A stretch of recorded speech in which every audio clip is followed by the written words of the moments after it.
Married Love by Marie Stopes, Section 8, Chapter 6, Sleep. He giveth his beloved sleep. The healing magic of sleep is known to all. Sleeplessness is a punishment for so many different violations of nature's laws that it is perhaps one of the most prevalent of humanity's innumerable sufferings. While most of the aspects of sleep and sleeplessness have received much attention from specialists in human physiology, the relationship between sleep and coitus appears to be but little realized. Yet there is an intimate, profound, and quite direct relation between the power to sleep naturally and refreshingly and the harmonious relief of the whole system in the perfected sex act. We see this very clearly in ordinary, healthy man. If for some reason he has to live unsatisfied for some time after the acute stirring of his longing for physical contact with his wife, he tends in the interval to be wakeful, restless, and his nerves are on edge. Then, when the propitious hour arrives, and after the love play, the growing passion expands until the transports of feeling find their ending in the explosive completion of the act. At once the tension of his whole system relaxes and his muscles fall into gentle, easy attitudes of languorous content, and in a few moments the man is sleeping like a child. This excellent and refreshing sleep falls like a soft curtain of oblivion and saves the man's consciousness from the jar and disappointment of an anticlimax.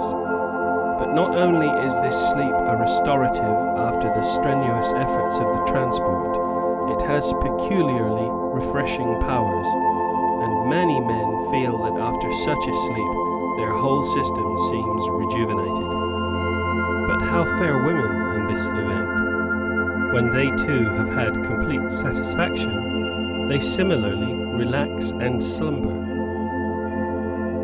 But as things are today, it is scarcely an exaggeration to say that the majority of wives are left wakeful and nerve-racked to watch with tender motherly brooding, or with bitter and jealous envy, the slumbers of the men who, through ignorance and carelessness, have neglected to see that they too had the necessary resolution of nervous tension. Many married women have told me that after they have had relations with their husbands, they are restless, either for some hours or for the whole night, and I feel sure that the prevalent failure on the part of many men to effect orgasms for their wives at each congress must be a very common source of the sleeplessness and nervous diseases of so many married women. The relation between the completion of the sex act and sleep in woman is well indicated in the case of Mrs. A, who is typical of a large class of wives. She married a man with whom she was passionately in love. Neither she nor her husband had ever had connection with anyone else, and while they were both keen and intelligent people with some knowledge of biology, neither knew anything of the details of human sex union. For several years her husband had unions with her which gave him some satisfaction and left him ready at once to sleep. Neither he nor she knew that women should have an orgasm, and after every union she was left so on edge and sleepless that never less than several hours would elapse before she could sleep at all, and often she remained wakeful the whole night. After her husband's death, her health improved, and in a year or two she entered into a new relation with a man who was aware of women's needs and spent sufficient time and attention to them to ensure a successful completion for her as well as for himself. The result was that she soon became a good sleeper, with the attendant benefits of restored nerves and health. Sleep is so complex a process, and sleeplessness the resultant of so many different maladjustments, that it is, of course, possible that the woman may sleep well enough, even if she be deprived of the relief and pleasure of perfect union. But in so many married women, sleeplessness and a consequent nervous condition are coupled with a lack of the complete sex relation, that one of the first questions a physician should put to those of his women patients who are worn and sleepless is whether her husband really fulfills his marital duty in their physical relation. From their published statements and their admissions to me, it appears that many practicing doctors are either almost unaware of the very existence of orgasm in women, or look upon it as a superfluous and accidental phenomenon. Yet, to have had a moderate number of orgasms at some time at least is a necessity for the full development of a woman's health and all her powers. As this book is written for those who are married, I say nothing here about the lives of those who are still unmarried, though, particularly after the age of 30 has been reached, they may be very difficult and need much study and consideration. It is, however, worth noticing how prevalent sleeplessness is among a class of women who have never had any normal sex life or allowed any relief to their desires. There is little doubt that the complete lack of a normal sex relation is one of the several factors which render many middle-aged, unmarried women nervous and sleepless. Yet for the unmarried woman, the lack is not so acute, nor so localized as it is for the married woman, who is thwarted in the natural completion of her sex functions after they have been directly stimulated. The unmarried woman, unless she be in love with some particular man, has no definite stimulus to her sex desires beyond the natural upwelling of the creative force. The married woman, however, is not only diffusely stirred by the presence of the man she loves, but is also acutely, locally, and physically stimulated by his relation with her. And if she is then left in mid-air, without natural relief to her tension, she is in this respect far worse off than the unmarried woman. When a wife is left sleepless through the neglect of the mate who slumbers healthily by her side, it is not surprising if she spends the long hours reviewing their mutual position, and the review cannot yield her much pleasure or satisfaction, for, deprived of the physical delight of mutual orgasm, though perhaps, like so many wives, quite unconscious of all it can give, she sees in the sex act an arrangement where pleasure, relief, and subsequent sleep are all on her husband's side, while she is merely the passive instrument of his enjoyment. Nay, more than that, if following every union she has long hours of wakefulness, she then sees clearly the encroachment on her own health in an arrangement in which she is not merely passive, but is actively abused. Another of the consequences of the incomplete relation is that often, stirred to a point of wakefulness and vivacity by the preliminary sex stimulation, of the full meaning of which she may be unconscious, a romantic and thoughtful woman is then most able to talk intimately and tenderly, to speak of the things most near and sacred to her heart, and she may then be terribly wounded by the inattention of her husband, which, coming so soon after his ardent demonstrations of affection, appears particularly callous. It makes him appear to her to be indifferent to the highest side of marriage, the spiritual and romantic intercourse. Thus, she may well see in the man going off to sleep in the midst of her love talk a gross and inattentive brute, and all because she has never shared the climax of his physical tension and does not know that its natural reaction is sleep. These thoughts are so depressing even to the tenderest and most loving woman, and so bitter to one who has other causes of complaint, that in their turn they act on the whole system and increase the damage done by the mere sleeplessness. The older school of physiologists dealt in methods too crude to realize the physiological results of our thoughts, but it is now well known that anger and bitterness have experimentally recognizable physiological effects and are injurious to the whole system. It requires little imagination to see that after months or years of such embittered sleeplessness, the woman tends not only to become neurasthenic, but also resentful towards her husband. She is probably too ignorant and unobservant of her own physiology to realize the full meaning of what is taking place, but she feels vaguely that he is to blame, and that she is being sacrificed for what, in her still greater ignorance of his physiology, seems to be his mere pleasure and self-indulgence. He, with his health maintained by the natural outlet followed by recuperative sleep, is not likely to be ready to look into the gloomy and shadowy land of vague reproach and inexplicable trivial wrongs, which are all the expression she gives to her unformulated physical grievance. So he is likely to set down any resentment she may show to nerves or captiousness, and to be first solicitous and then impatient towards her apparently irrelevant complaints.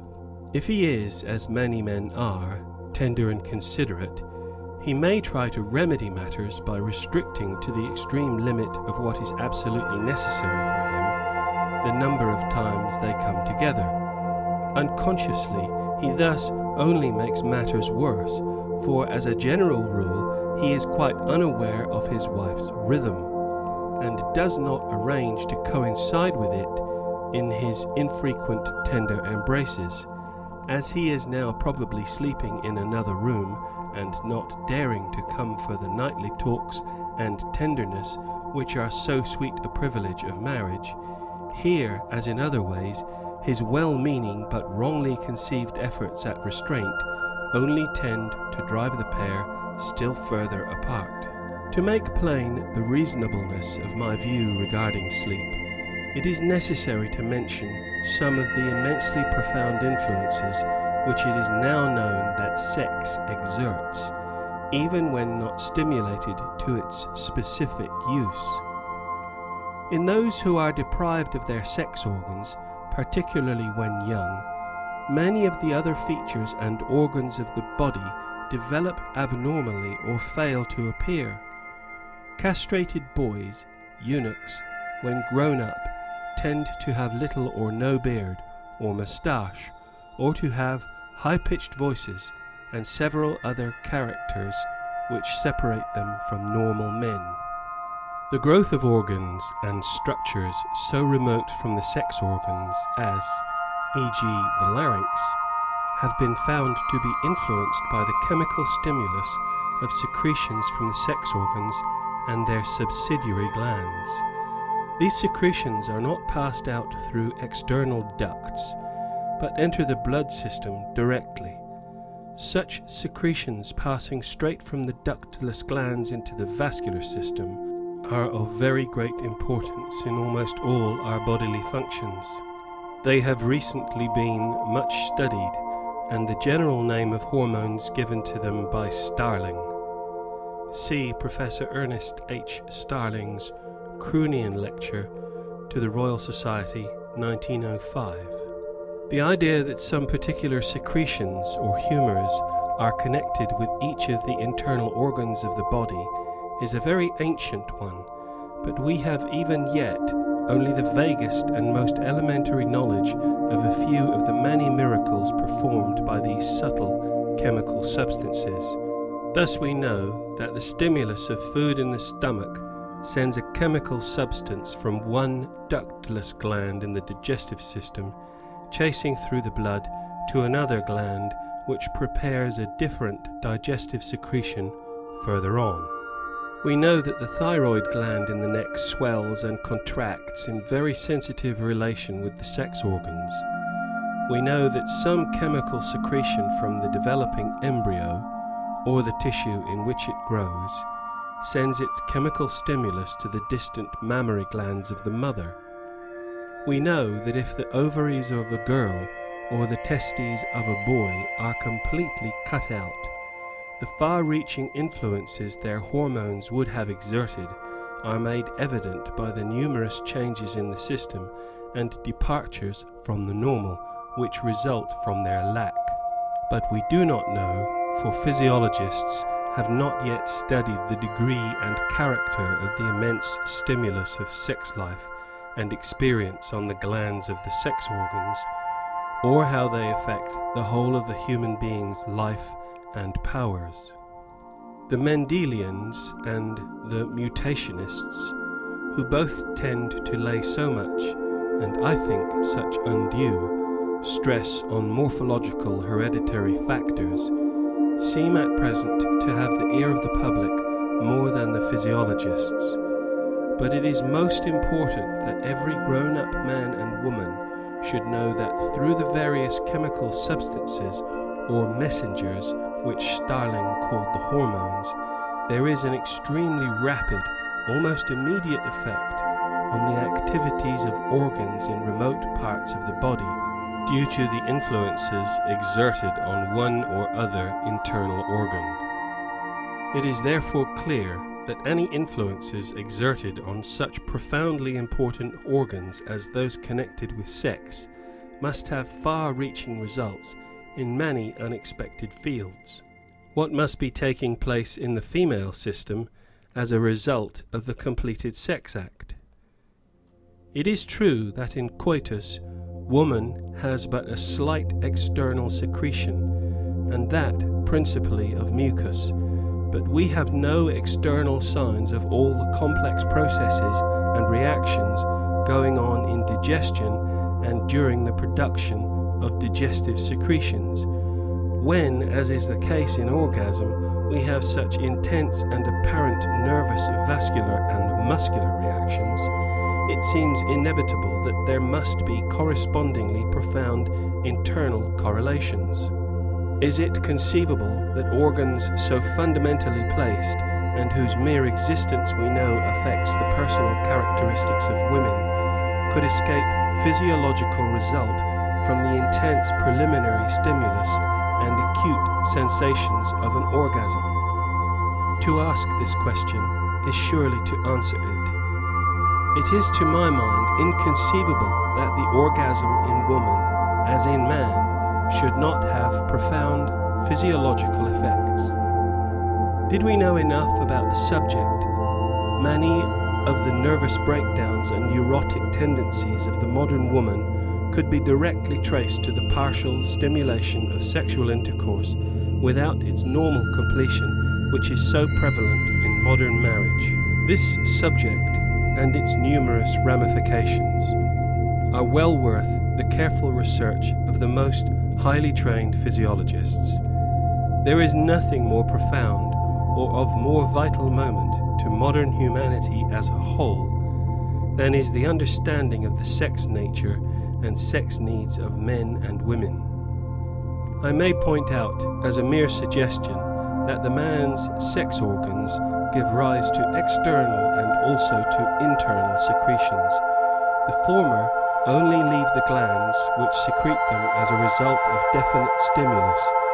The latter appear to be perpetually exuded in small quantities and always to be entering and influencing the whole system. In women, we know there are corresponding perpetual internal secretions, and it seems evident to me that there must be some internal secretions which are only released under the definite stimulus of the whole sex act. The English and American peoples, who lead the world in so many ways, have an almost unprecedentedly high proportion of married women who get no satisfaction from physical union with their husbands, though they bear children and may in every other respect appear to be happily married. The modern, civilized, neurotic woman has become a byword in the Western world. Why? I am certain that much of this suffering is caused by the ignorance of both men and women regarding not only the internal physiology, but even the obvious outward expression of the complete sex act. Many medical men now recognize that numerous nervous and other diseases are associated with the lack of physiological relief for natural or stimulated sex feelings in women. Ellis quotes the opinion of an Australian gynecologist who said that of every 100 women who come to him with uterine troubles, 70 suffer from congestion of the womb, which he regarded as due to incomplete coitus. While a writer in a recent number of the British Medical Journal published some cases in which quite serious nervous diseases in wives were put right when their husbands were cured of too hasty ejaculation. Sleep, concerning which I began this chapter, is but one of innumerable indications of inner processes intimately bound up with the sex reactions. When the sex rite is in every sense rightly performed, the healing wings of sleep descend both on the man and on the woman in his arms. Every organ in their bodies is influenced and stimulated to play its part, while their spirits, after soaring in the dizzy heights of rapture, are wafted to oblivion, thence to return gently to the ordinary planes of daily consciousness. End of section 8.